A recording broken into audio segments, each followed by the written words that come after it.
I no longer have to defend Hollywood Brown because he is no longer a Raven. So now I can go ahead and finally say that he was not that good. He wasn't. There are no stats that you can pull up to tell me otherwise. He missed too much time on the field, and those hands are suspect. Probably some of the most suspect hands I've ever seen on the Ravens team, because usually we're not a throwing team. I'm going to point that out now. Drafting him was an odd look for me in general because we're used to a bigger body. We had those – when we going deep into the playoffs and winning Super Bowls, we got guys like Anquan Bolden on the team. We got big tight ends. I mean, we got that now, but we don't draft 5'9" receivers. Sure, they were cool. They were good buddies. They're, from South Florida, him and Lamar, but that friendship isn't going to get you championships.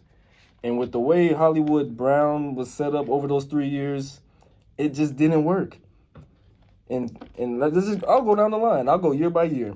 In 2019, he played 14 games, had 7 touchdowns, was throwing the ball 71 times. He was targeted 71 times, caught it 46. All right? That's terrible. Yeah. It's not good. No, I'm sorry. Yeah, that was right. Let's go to 2020. He played 16 games. He had 8 touchdowns, targeted 100 times, 58 receptions. You see where I'm going with this? 6 drops in that year. All right, we're going to go into 2021, this last season, which, it was his best season if you ask me. He finally hit his 1,000-yard season. It was about time because he'd been there for 3 years. 2021, he played 16 games, the most yet. Tied with 2020, 7 touchdowns, targeted 146 times, 91 receptions. So it gradually, it got better, but he also had 7 drops. So he was getting thrown the ball more, but he was also dropping it more. The hands were too suspect for me. 317 targets in 3 years, 195 receptions, 15 drops as a Raven. What can I do with that? I felt like it was more drops than that. I feel like it may be. It may have been, but they get nitpicky. A lot of them were the end zone. A lot of them were potential touchdowns. We can talk about the Lions game in particular, where he dropped 3 in the first half. 3 touchdowns, and we only won that game because we have the best kicker. I'm gonna say it, of all time. Best leg I've ever seen. Very consistent. Automatic tuck. That's what they call him. You know what I'm saying? That's what they call him. I haven't heard that one before. You never heard automatic tuck? No. Justin Tucker automatic. No, Come on. I get it. I can see it, but I've just never. You never heard that one? No, I like it. Yeah, automatic tuck, what they call him, because he's automatic. You line it up, he's knocking it down. You know what I mean? Mm-hmm. 8 injuries. He's high risk.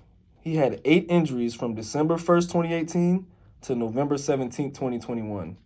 He's just not on the field enough. When he's on the field, the hands are suspect. It wasn't a good fit. It was cool to look at. Like, oh, we got Hollywood. It was a good look. I'll tell you that. I was happy on draft day because I was like, oh, because we got Lamar. I'm like, he needs something to throw at now. Yeah. We got Hollywood. I'm like, boom, here we go. Super Bowl time. And then I was just disappointed. I was disappointed year after year after year, from the injuries to the drops to him just not being what the Ravens needed. What year was he drafted in? That would have been that 2019 year. Because there have been a lot of really good wide receivers drafted over the last few years. And we missed out on every single one of them. Mm-hmm. We've had people on the bench just waiting for him to get out the way. James Prochet, who I can't wait to see this season.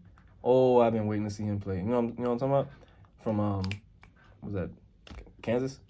Where did he come from? I don't remember. I'm also really excited for our first-round pick last year, Terrence Marshall, who didn't get a lot of... He was injured for most of the season, so he didn't get a lot of opportunities. No, he didn't. But him being gone cleared up a lot, and Miles Boykin being out of there now, I think he ended up going to the Steelers, if I'm not incorrect. Yes. It's fine. He's not good. No, not at all. So we ended up getting rid of 2 liabilities on that offense who were getting ridiculous amount of playtime compared to the people underneath them on the bench, who are now about to get that time to shine. James Prochet, Rashad Bateman. It's going to be a total different wide receiver group. Way better hands, more consistent, bigger bodies, healthier. So I'm not going to miss Marquise Brown at all. Kyler Murray can have his buddy back. I don't care. Yeah, but it could work. I can't deal with dude with the nails in his foot. Like, they're both 5'9", so they're both 5'9". They can get on all the roller coasters at the park now. Maybe they might not be tall enough. They might not be tall enough, but he just wasn't what I thought he was. In those 3 years, I was disappointed year after year. Maybe not so much this last season. He hit the 1,000 yards. He had a lot of big plays. I'm not sure if you remember that game against the Browns, the game against the Colts. He had big games. Those are 2 big games for him last season. He had the game winner in both, if I'm not incorrect. But, yeah, he just wasn't what I thought. And I'm glad that he's gone. We can get a new rotation of wide receivers in. They've been putting in work all summer. Lamar's back at OTAs. That was a concern. He's not $1 richer, but that's the type of guy he is. He came to work. He wants to win. It's very obvious. He's been saying it since draft day. I'm going to win. Y'all going to get something, something, something out of me. I'm sure you remember what he said. But I don't know. I'm just glad Mr. High Risk is out of there.